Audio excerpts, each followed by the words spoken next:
bahas soal kisi-kisi TO3. Kita mulai dari nomor 7 halaman 3. Kawat tembaga dan kawat aluminium yang panjangnya sama mempunyai resistensi yang sama. Resistensinya sama ya, tembaga sama aluminiumnya. Lalu kita diminta mencari perbandingan jari-jari dari tembaga dan aluminium. Sebelumnya apa dulu persamaannya? Resistensi sama dengan Rho kali L per A. Karena sama, R tembaga sama dengan R aluminium, maka kita tinggal masukin aja persamaannya. Berarti ini Rho tembaga, L tembaga per A tembaga sama dengan Rho aluminium, L aluminium per A aluminium. Panjangnya sama, coret. Rho-nya kita masukin. Tembaganya 1,8 kali 10 pangkat min 8 per A tembaga. A-nya kita anggap lingkaran ya, maka di sini Pi dikali R tembaga kuadrat sama dengan Rho aluminium 3,2 kali 10 pangkat min 8 per A tembaganya Pi R A kuadrat. Yang sama kita coret. Kita sederhanain. Kita bagi 0,2, 9 sama 16. Oke, persamaannya jadi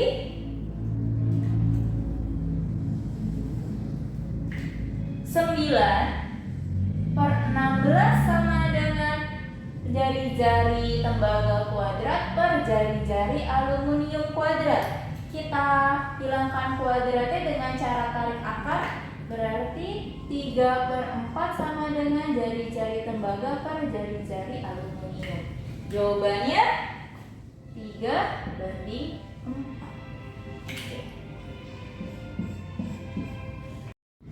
Oke guys, kita lanjut untuk soal halaman 3 nomor 8. Luas penampang kawat konduktor pejal adalah A, hambatannya sebesar R.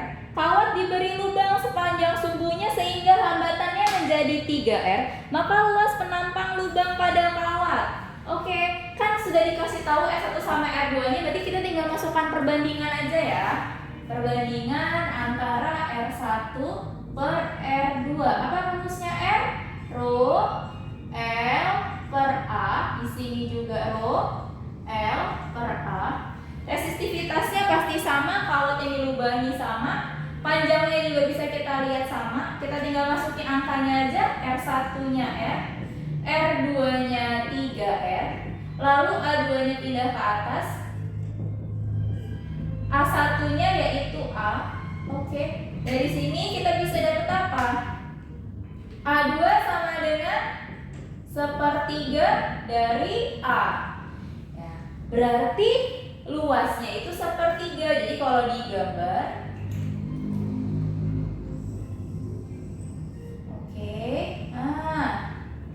luas yang diarsir ini ya nilainya 1/3. Berarti berapa luas lubangnya? Ini luas lubang. Ya, berarti luas lubang gimana? Tinggal A dikurang 1/3A. 2/3A. Oke guys, kita lanjut untuk soal halaman 11 nomor 1. Ampere meter memiliki hambatan 18 ohm, berdaya ukur 10 mA. Agar daya ukurnya meningkat jadi 100 mA, maka harus dipasang hambatan yang seperti apa? Oke, kita masukkan ya, kan ini jelas. Kita disuruh minta cari R-san-nya. Betul ya? Cari R-san-nya. Oke, gimana persamaannya? Hambatan dalam dikali batas ukur yang awal sama dengan hambatan yang mau kita naikkan dikurang hambatan awalnya, batas ukur awal dikali R-nya ya. Oke, kita masukkan. Ini batas ukur yang mau kita naikkan dan ini adalah batas ukur awalnya. Berapa hambatan dalamnya? 18. I-nya awalnya 10. Gak usah kita ubah satuannya karena dia kan bentuknya perbandingan. Ini kita kurangin 100 kurang 10, 90 dikali R-san. Oke, maka kita dapat R-san-nya adalah 2 ohm. Nah, R-san-nya 2 ohm gimana kalau ampere meter pasangnya? Ampere meter dipasang R-san-nya secara paralel. Oke, kita lanjut untuk soal nomor 3 halaman 11. Sebuah ampere meter menunjukkan skala maksimum ketika dilewati arus 5 mA, berarti 5 mA sebagai batas ukur awalnya. Ketika ampere meter dirangkai paralel dengan hambatan 10 ohm, pembacaan skala maksimumnya 15 mA, berarti kenaikannya aksennya 15 mA ya.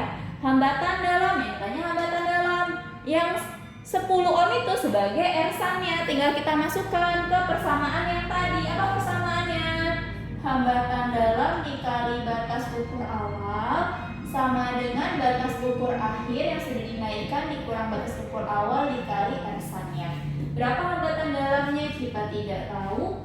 I-nya 5. Tinggal kita kurang aja I aksen sama I-nya, kurang hasilnya 10 dikali R-san-nya 10. Maka hambatan dalamnya 20 ohm. Oke guys, kita lanjut untuk halaman 13 nomor 16 ya. Nah, sebuah rangkaian listrik diperlihatkan pada gambar. Ini gambarnya. Energi listrik yang diserap oleh hambatan 6 ohm. Jadi energi yang diserap hambatan 6 ohm. 6 ohm ini Ibu kasih tanda R2, berarti di sini E2-nya ya. E2-nya adalah 15 joule per detik. Artinya apa 15 joule per detik? Artinya 15, E2-nya 15 watt. Nah, gitu ya. E2-nya 15 watt. Lalu berapa? Beda potensial X di sini.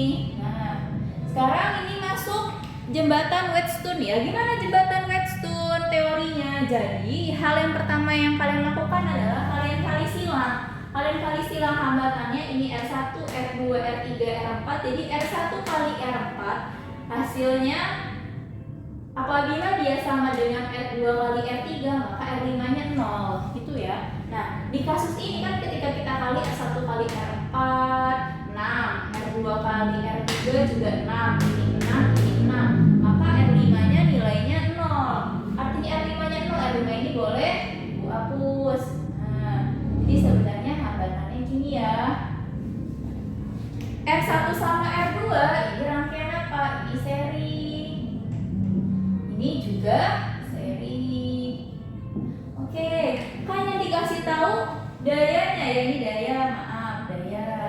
Apa rumus daya?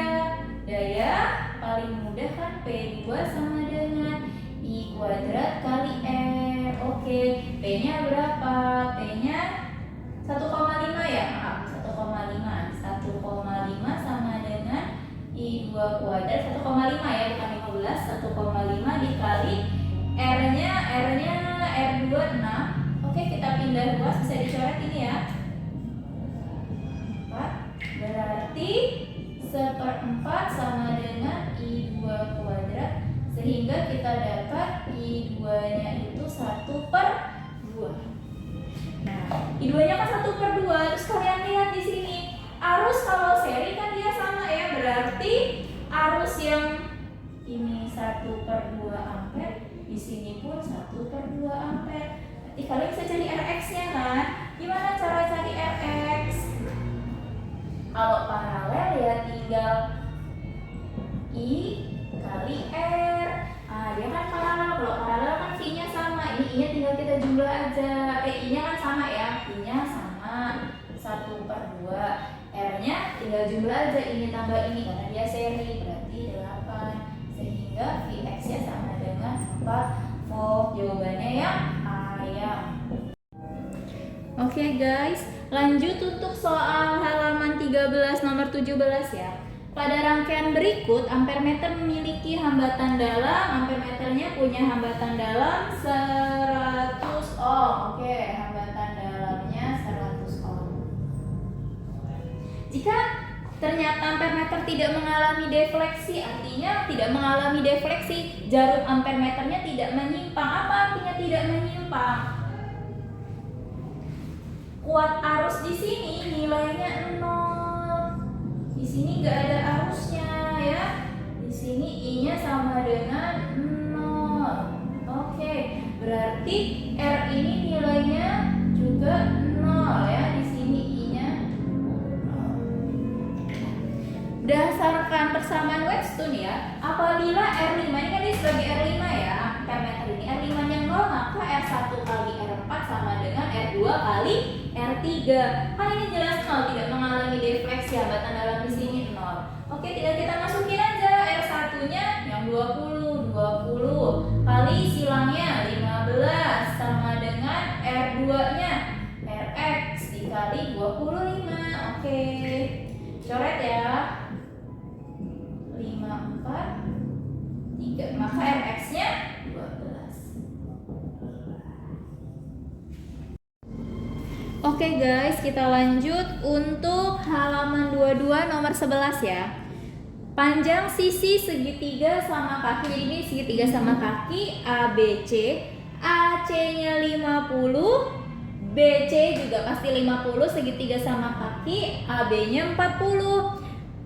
Pada titik sudut A dan B diletakkan partikel. Di sini ada partikel, di sebelah sininya minus 5, di sebelah sininya plus 5 itu ya. Besar resultan medan listrik di titik C. Oke, jadi di A ini muatannya negatif. Bagaimana interaksi sama titik C? Titik C kita anggap positif ya, interaksinya tarik menarik, berarti arahnya ke sana. B dan C sama-sama positif, berarti tolak menolak, gitu ya. Terus segitiganya ini ibu bagi 2, tetanya di sini ini 40, berarti setengahnya 20 sama 50. Oke, terus yang vektor ini ibu uraikan, titik C-nya adanya di tengah, ibu uraikan terhadap sumbu X dan terhadap sumbu Y. Nah, jadi gambarnya kayak gini. Terus apa Bu yang harus kalian cari dulu pertama? Yang ditanya apa? Medan listrik. Oke, berarti kita bisa cari medan listrik A dan B kan? Medan listrik A pasti sama dengan medan listrik B. Karena jaraknya sama, nilai muatannya pun sama. Apa nilai medan listrik? K QA per RA kuadrat. Kalian masukkan nilainya 9 kali 10 pangkat 9. QA-nya minus 5 nanocoulomb. Minusnya enggak kita masukin karena dia hanya menentukan arah, 5 nanocoulomb per R-nya 50 cm, kita ubah ke meter ya, 0,5 kali 10 pangkat min 1 kita kuadratin, 25 kali 10 pangkat min 2 kita kuadratin. Oke, kita coret. Ini juga habis. Berarti 900 per 5 alias 180 Newton per coulomb. Berarti sebelah sini 180 ya. Yang di sini juga 180. Tapi kita lihat arahnya. Dia arahnya itu ke atas, yang ini arahnya ke bawah. Artinya apa? Artinya di sini sigma E pada sumbu Y sama dengan 0 karena E-nya sama dan arahnya satu yang ke atas, satu yang ke bawah. Berarti tinggal PR kita adalah cari bagaimana nilai EX-nya gitu ya. EX-nya kita cari. Oke. Kalau ada vektor sudutnya ke sana, kita mau cari besar resultan di X. 2 kali ya. Ini 2. Oh, 2 kali 2 panah. Oke. Akibat vektor yang di atas dan akibat vektor yang di bawah. Berarti Ibu mau cari EX-nya dulu ya. EX yang dari partikel A. Nah, A itu yang tarik-menarik kayak ini ya, EA. Yang ini E. Nah, EA gimana cara carinya? Berarti kan tinggal EA sumbu X sama dengan EA dikali cos 90 dikurang theta. Oke, berarti EAX sama dengan EA-nya nilainya 180 dikali cos 90 X kan bisa kita ubah jadi sin theta ya. Oke, sin theta.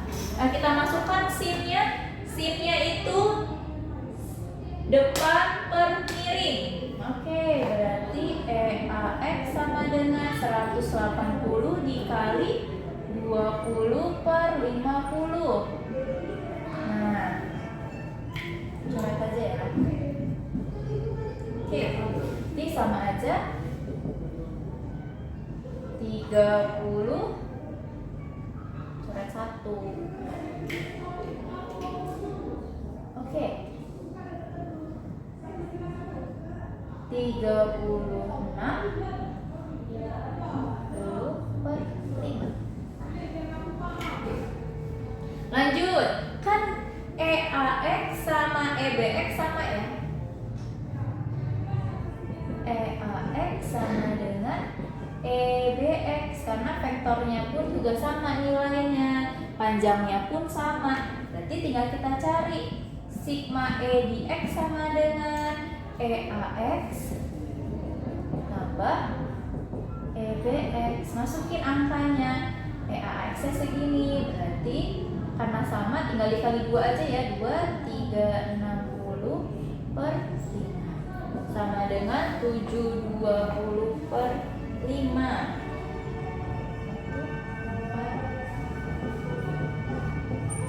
144. Oke guys, lanjut untuk bahas soal nomor 12 halaman 22.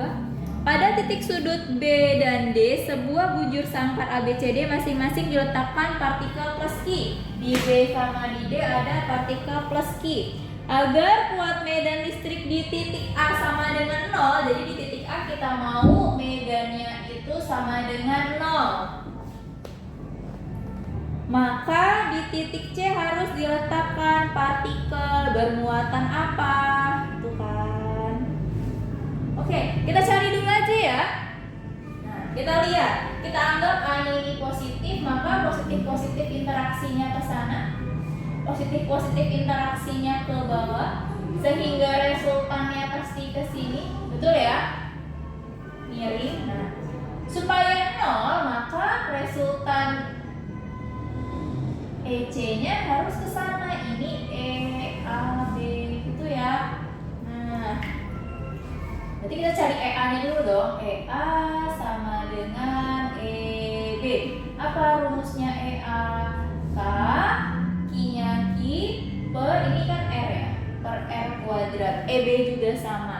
Maka resultannya R sama dengan akar EA kuadrat tambah EB kuadrat, sehingga resultannya adalah kaki per R kuadrat akar 2. Ini sebagai EAB.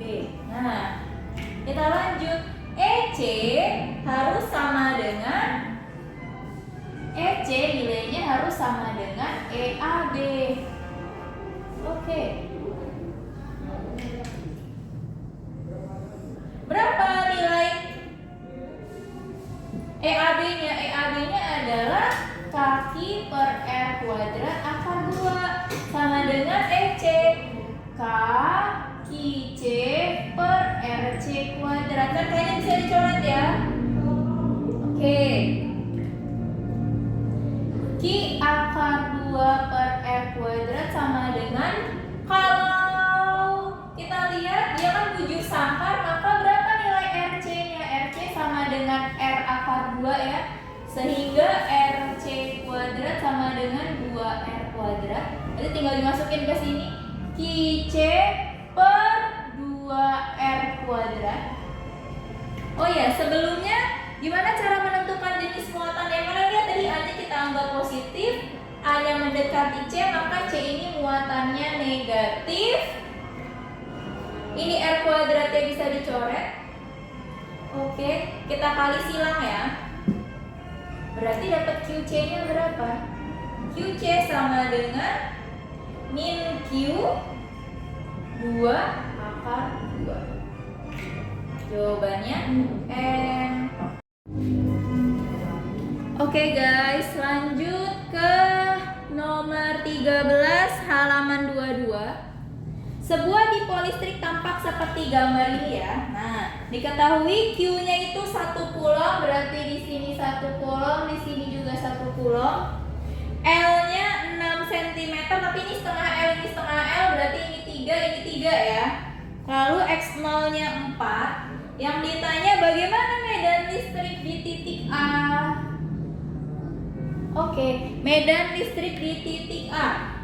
Nah, yang pertama kita harus cari dulu kan, bagaimana medan listrik akibat muatan plus Q di sini dan akibat muatan min Q di sini. Oke. Nah, sekarang kita lihat jaraknya ya. Di sini 3, di sini 4, maka panjang di sini 5 ya. 3, 4, 5. Oke, sip. Bisa cari nggak E-nya? Bisa. Gimana rumusnya E? Oke, anggap aja ini titik B, ini titik C ya. BC ya. Berarti kan EB akan nilainya sama dengan EC kan? Karena muatannya sama, jaraknya pun sama. Yuk kita cari nilai EB-nya. K Q per R kuadrat. Berapa nilai K? 9 kali 10 pangkat 9. Q-nya 1, R kuadrat. R-nya 5 cm dikuadratin. 25 kali 10 pangkat min 2. Oke, dapat EB-nya sama dengan 9 per 25 dikali 10 pangkat 11. Ini nilainya sama dengan EC. Oke, kita lihat arahnya, jangan lupa. Ini muatannya positif, di sini juga positif. Maka di interaksinya, nah, tolak menolak ya. Ini positif dan pakai warna hitam aja deh. Nah, ya. Ini arahnya dari EB. Kita lihat arah dari EC. Sini berarti. Nah, tarik menarik ya. Ini arah dari EC. Maka kemana arah resultannya? Bawah sini kan. Oke. Arahnya ke bawah. Jadi kalau digambar ya, ini gambar nih. Titik A itu adanya di pusat. Oke, di sebelah sini ada EB, di sebelah sini ada EC. Oke, nilai theta di sini sama di sini sama theta. Oke, berarti bagaimana kalau ibu mau cari EC? Nah, ini EC-nya udah ada. Nah, ibu mau cari EC yang di sumbu Y di sini ya. Oke, resultannya. Nah, kalau EX-nya ini sumbu Y, ini sumbu X. Sigma X, sigma E di sumbu X pastilah 0 karena satu ke sebelah kanan, satu ke sebelah kiri. Berarti kita tinggal cari sigma E-nya aja. Oke, kita lanjut ya. Jadi di sini kita tahu kalau misalkan EX-nya sama dengan 0, satu kanan, satu kiri, lalu E-nya ini 2 kali. Oke, E-nya ada 2 kali dari EC sama dari EB. Nah, ini cara cari EC-nya. Ini kita cari yang dari EC dulu ya, nanti EB-nya tinggal kita kali 2. Oke, cari ECY sama dengan EC kali cos 90 min theta. EC dikali cos 90 min theta. Cos 90 min theta sama dengan sin theta. Berarti EC yang di sumbu Y 9 per 25 dari yang tadi kita cari kali sinnya. Sinnya 3 per 5, kan tetanya itu ini ya. Kalau kita lihat ke gambar 3 per 5. Oke, dapat EC yang sumbu Y. Sedangkan sumbu Y ada dari EC sama EB, berarti tinggal ditambah aja.